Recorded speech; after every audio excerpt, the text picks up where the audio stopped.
So last year or this year, you walk up to him in the hallway? No, so what happened was I was on Bert Kreischer's podcast. And told that story. And I just was saying, like, he's a dick. And, like, I don't understand how, like, he doesn't understand when people are dicks to him. Like, that's how they feel. I was trying to point out that double standard. And Bert in his... You know, the things we love about Bert are also his flaws, you know? And so Bert, like, had to share it with Mark, but the way he shared it was like a reckless 12-year-old, like, Jeff Dye was trashing you in here. And so, which is not, my heart was lost when in the translation. And so Mark was like, well, I've never even heard of that guy. And then everyone got a good laugh that he dunked on me and he'd never heard of me. And then all the comments were just all these mean female comics being like, we're not missing anything. He's a piece of shit. So it kind of caused like this like piling on. And, you know, so I was like, all right, whatever. Like this is just how it's going to be. But I think because Mark posting it on his Instagram got so much eyes.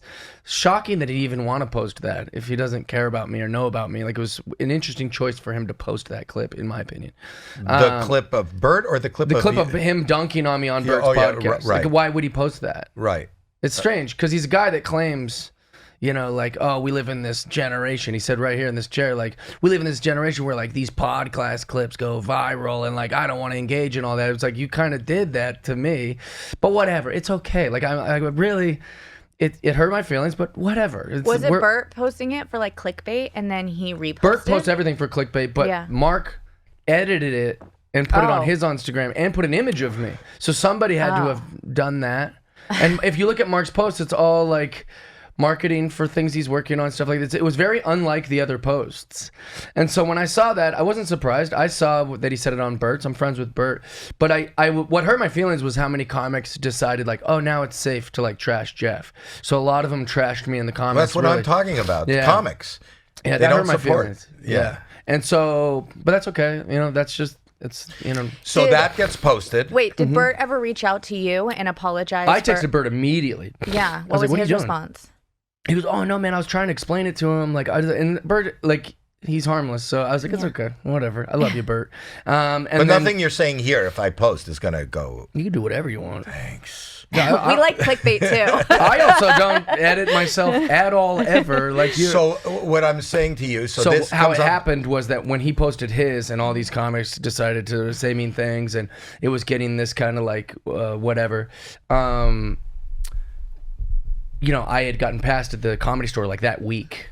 So I think Mark, and these are his own words, he's like, well, I've got to be at the Comedy Store. I'm going to have to run into this guy. So he walked right up to me, and I was a smartass. So I was like, I'm Jeff Dye, because he claims he didn't know who I was. Right. And he goes, you want to talk about it? And I was like, sure.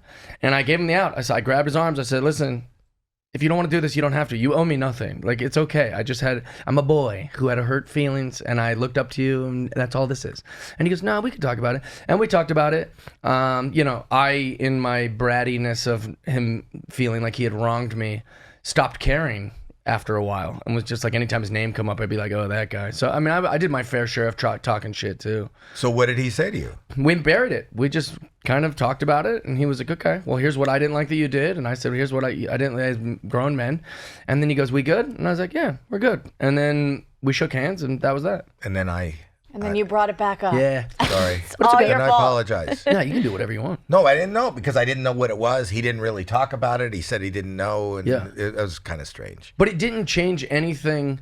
That moment for me was beautiful. When you brought it up, I didn't think he was even going to refer to you. I thought he was going to refer to, because I saw all the things with him and Tony Hinchcliffe. Well, those kind of, I think, were a little later. Were they? I think so. Oh, okay, maybe. Because he did. I mean, he seems to be a guy that's really going after people. Like, as far as like, he's not very loose-lipped about these things. So it's confusing. I think that's always been his thing, though. He's a brooder. Yeah. Well, nobody ever pushed back then. No. Yeah. No, but it didn't. I don't think it got traction until later. Yeah. I like this kind of stuff, and I think the conflicts bring resolution.